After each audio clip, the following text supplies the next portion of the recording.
Hello everyone and welcome back to my channel. For today's video I'm going to do the video I've been talking and meaning to do for weeks, and today's going to be my first impression tutorial using only products I've never used before. I've swatched a couple of them and all of these products except for this one, which is the Cover FX Custom Announcer Drops, all of them I purchased when I went to Copenhagen. You can see the vlog in one of the corners, I'm not really sure which. Today I will be doing a first impression with a couple of them. You know, I bought like 5 foundations and I can't wear 5 foundations at once. I'm just going to get started, and if I seem a little bit down and a bit tired, it's because I am having a bit of a rubbish patch with my health and it's not really up to par. It's not doing too good, but I feel good enough today to film, so I'm just gonna, you know, have some fun. But if I seem a bit down and a bit tired, that's why. I'm gonna start with my primer, and this is the Revlon Photoready Perfecting Primer in 001. I swatched this in the store, just pumped out a little bit there, and it feels like the kind of primer that I'm gonna like. I like those who are,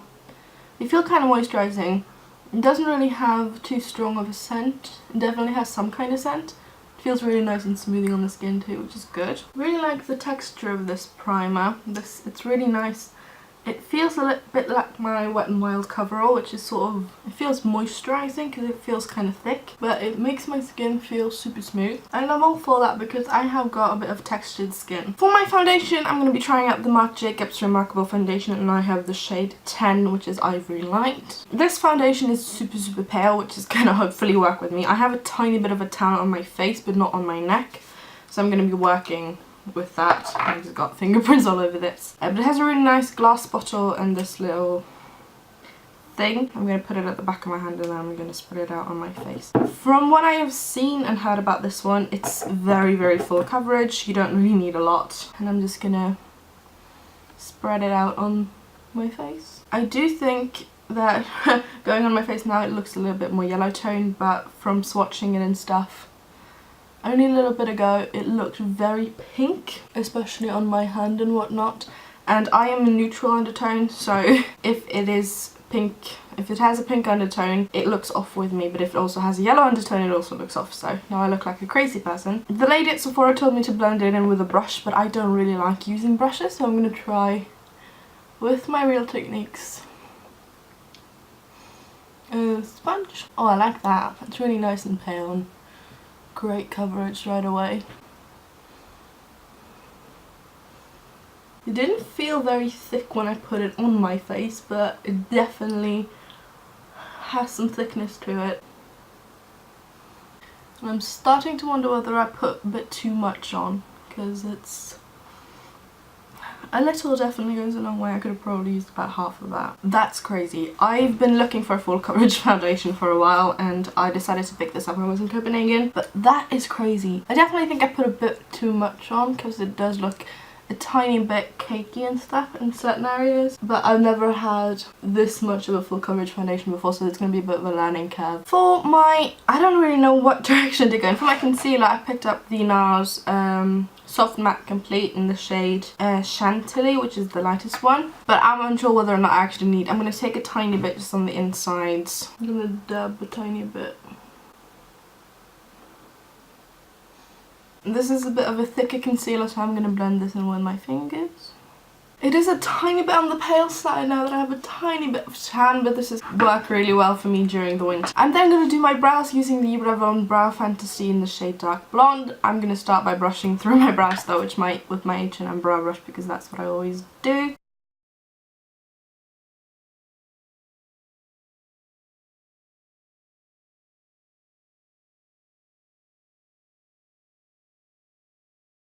I like that one a lot. I was a bit unsure about this, but it definitely feels like it's going to be something that I like. I'm then going to take the brow gel end here. Brow gel is a bit thick. I'm not actually sure anything got on my brows, but it feels a bit thick, but the colour is good. I'm then going to move on to setting my under eyes, because my under eyes tend to crease anyway. So I'm going to use, if I can open it here, this Hourglass Ambient Lighting Powder in Ethereal Light. I'm then going to move on to the eyes, and I've picked out 2 primers because I'm going to do one on one eye, you know, put them on separate eyes. I have the Ambient Decay Primer Potion in the original one, as well as the Rimmel Magnif'eyes Eye Primer, and I'm just going to put the Rimmel one on, this is my left eye, and I think that's on the right side of the screen for you. And I'm just going to put the Ambient Decay.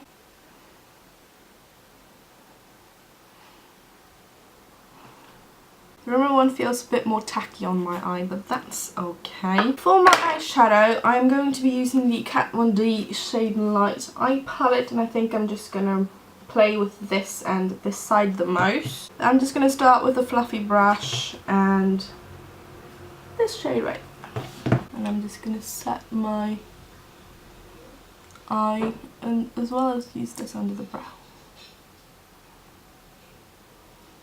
I'm then going to take a little bit of this shade right here, and I'm going to run that through the crease.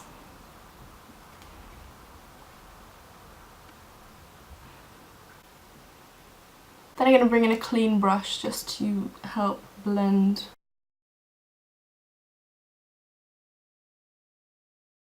Then I'm going to go in with a little bit of this shade right here on my eyelid. These are very powdery, they kick up a lot of powder, but they are very easy to apply. I'm then going to grab a little bit of that red shade and I'm going to pop that on the outer part of the eye as well as bringing it into the crease.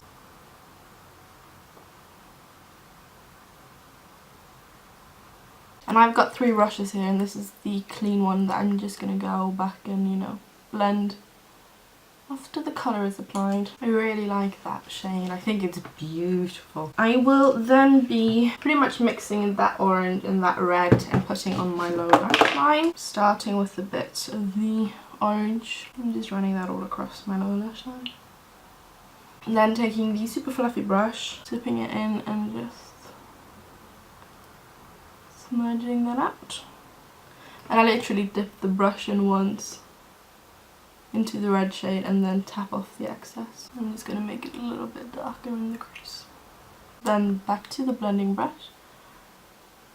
This is actually a base shadow brush. I probably should have swapped the position of these 2 brushes, but I really like this one for blending. This is the Deluxe Crease brush, and I like to say that this brush blends without you having to do anything. You sort of just have to run this along the edge there, and it pretty much just blends everything for you. I think I'm gonna grab a little bit of this because I'm gonna use the blush in here. This is the Rimmel London Sculpting palette in the shade Coral Glow, and I'm just gonna grab a little bit of that highlighter and put on the inner corner. Then just gonna take the flat brush and the highlighting shade, and I'm just gonna pat that on the inner part of my eye, sort of where that lightest shade was put, and that makes me happy. I am gonna put mascara on, and I went for this little sample size. So this is the It's on the floor. This is the Sephora Outrageous Curl Dramatic Volume and Curve Mascara. I also bought the Benefit Roller Lash, but I currently have about 3 or 4 mascaras open. Ooh, that has a tiny wand. I think I'm going to like this one. And I didn't feel like opening that one and having it go bad before I properly get to use it. But I'm going to use this one today. I'm just going to curl my lashes. I'm just going to do one eye first and see what I think. It's really nice and black. And I really like the small wand. I like smaller ones because I like to feel like I have... It makes me feel like I have a lot more control, whether as opposed to those giant ones, because they don't work on my eyes. So it's not my favourite. It's a bit too clumpy for my liking, as, you know, just a first impression. But I'm going to keep using it. I'm going to put some on my lower lash line. Yeah, it's a bit too thick of a formula. And a bit too wet and sticky.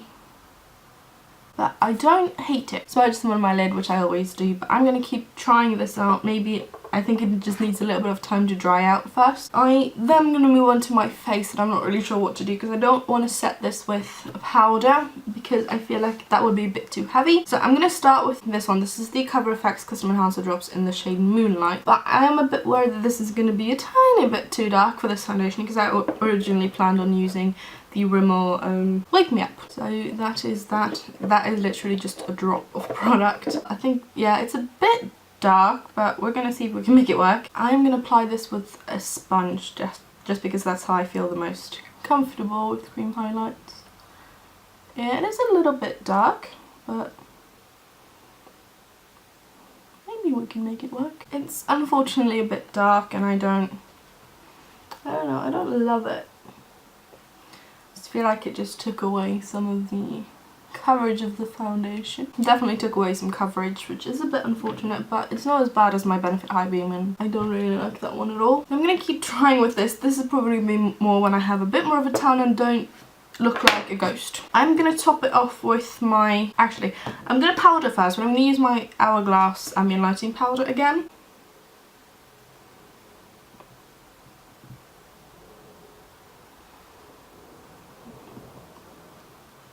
I actually kind of like it better with the powder on, just because I feel like that melted everything in, and the highlighter actually works when I have a powder on, I feel. I'm going to have to play around with the highlighter a bit more to figure out my favourite ways to use it, but I definitely don't think the sponge is the way to go. I'm going to keep going with the face. I have the Shade+Light palette, the contour palette, also from Kat Von D in here. And I think I'm going to take a tiny bit of this colour right here and just try and do a gentle contour. Beautiful shade. It's pretty much perfect. That is, it's basically the perfect contour shade for my skin, and it works really well with this foundation actually. I don't really contour anything else on my face. I'm going to take this giant brush and sort of mixing this one and this one together and run that along the perimeter of my face.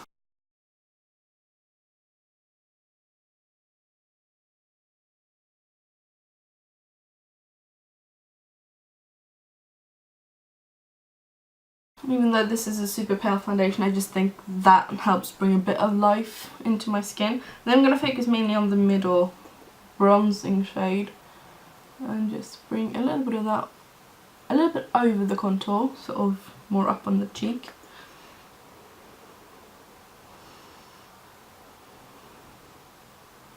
Just to blend everything together. I'm then going to mix the colours again very gently and just run on either side of the nose.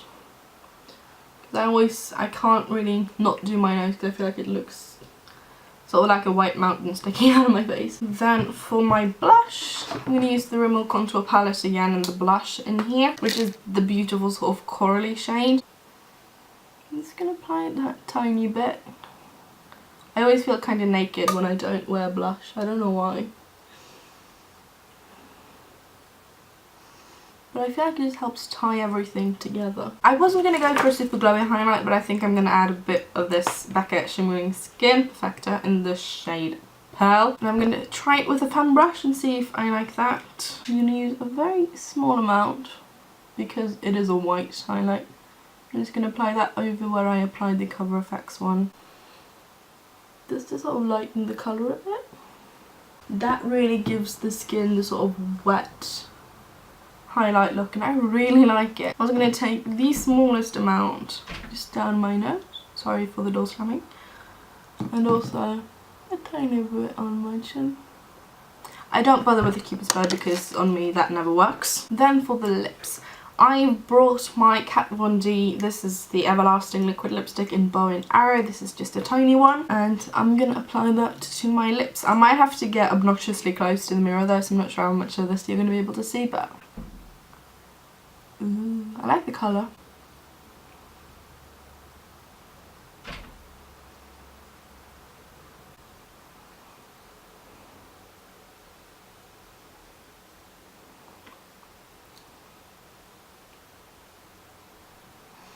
I never really get it looking white, but that is a colour I really, really enjoy. So I've just let the lipstick dry. I think it looks beautiful. It doesn't feel very dry. I have the issue with a lot of liquid lipstick that they show off all the lines I have on my lips because they are pretty dry. And this does that, but it's not the worst type. This is the end of this first impression. I'm going to set my face again with this one, and I will have any updates on any products down in the description box below. If I end up using, you know, some of them more, I'm definitely going to. So for my favourite products, I like the foundation. It's a bit cakey, but I do think that's just me applying a bit too much. I loved the Shade+Light palettes. I think the contour palette had the most amazing contour colour for me. The eyeshadows are amazing, super pigmented and easily to blend. Loved the highlight, it's super blinding and bright and I really liked that. So far I'm also liking the liquid lipstick, it's a beautiful colour, and I also liked this one. As for the primers on my eyes, I didn't actually notice a difference. I think they performed the exact same way, so I'm just going to keep playing with them, see if I find a favourite. Like the Nars concealer, although it didn't actually have to do a lot on my skin today. I'm going to keep playing with it and see what I like. I like the texture of the primer, but again, I just have to keep playing with everything else I basically liked everything. This is the only thing that I'm a bit of, maybe I bought the wrong shade, but I'm going to have to keep playing with it and trying it. This is so far the only thing that I didn't really like. I just find that the formula is a bit too thick for what I like for my eyelashes and didn't hold a curl, it clumped my lashes together, which is not something that I look for in a mascara. Thank you for watching this first impression tutorial. If you tried any of the products, do let me know down in the comments below what you think of them, and I will see you again very, very soon for a new video. Bye!